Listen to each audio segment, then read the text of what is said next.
接下来的工作呢，就相对来说比较简单了，就是要把这个齿圈给它拆除掉。但是说的比较容易，做起来就比较难了。这东西还是有一定重量的，3个人抬，感觉都非常的吃力啊。把拆卸下来的旧配件直接丢到一旁，估计最后呢，就是到了巴铁的废品回收站进行回炉重炼啊。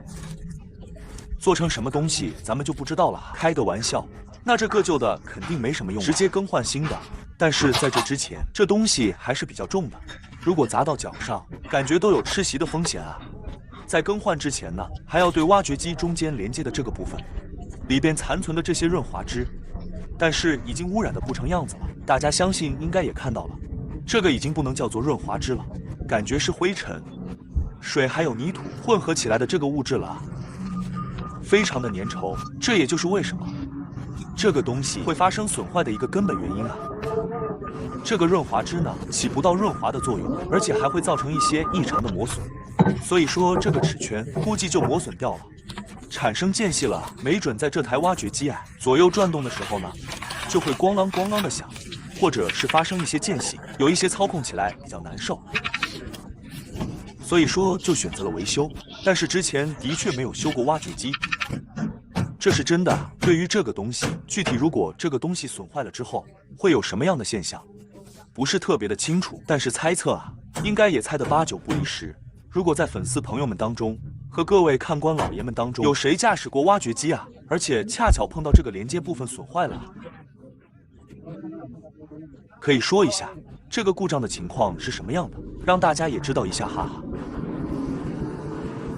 在清理完内部的这些被污染的润滑脂之后，还要使用角磨机进行一下简单的打磨。这上面呢留下了很多齿轮的印子这个应该是原来就有的，但是它这个结构具体是什么样的也说不太清楚行了，咱们继续往下看。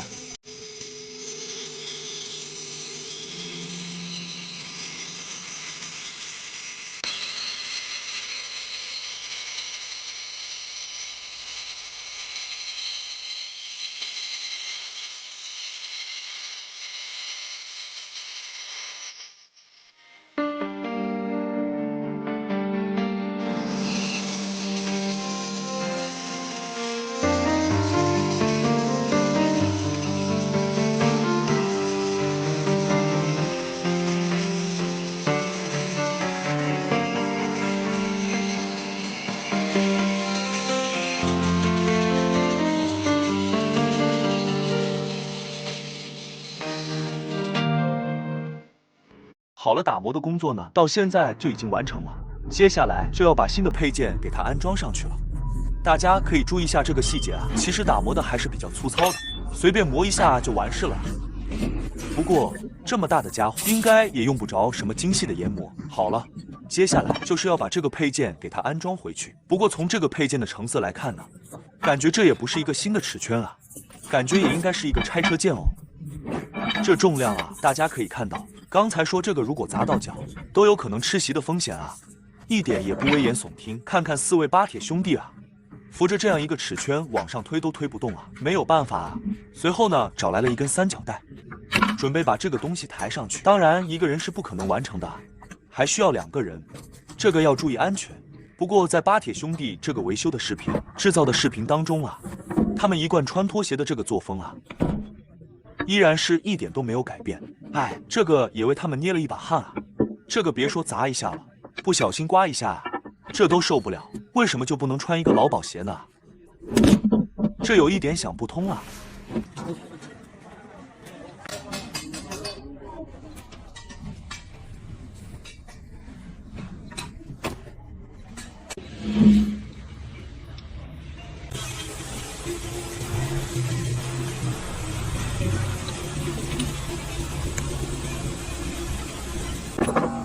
现在这齿圈呢也已经安装完成了，接下来就是要把怎么样拆下来的螺丝给它怎么样安装回去，这个齿圈的更换工作就算是完成了。接下来呢就是把刚才更换上去的配件内部涂抹上润滑脂，这一步当然必不可少了。在完成上述工作之后呢，今天的这个维修工作就算是成功的完成了。但是大家看天色已经渐渐的黑下来了，想必巴铁兄弟今天的维修时长，总体来说还是比较长的，最起码有个半天左右的样子。好了，那本期视频呢，就为大家分享到这里了。接下来就是把挖掘机的上半部分吊装回去，然后固定好螺丝啊。这台挖掘机齿圈的更换工作，就算是全部完成了。本期视频呢，就为大家分享到这里，我们下期节目再见。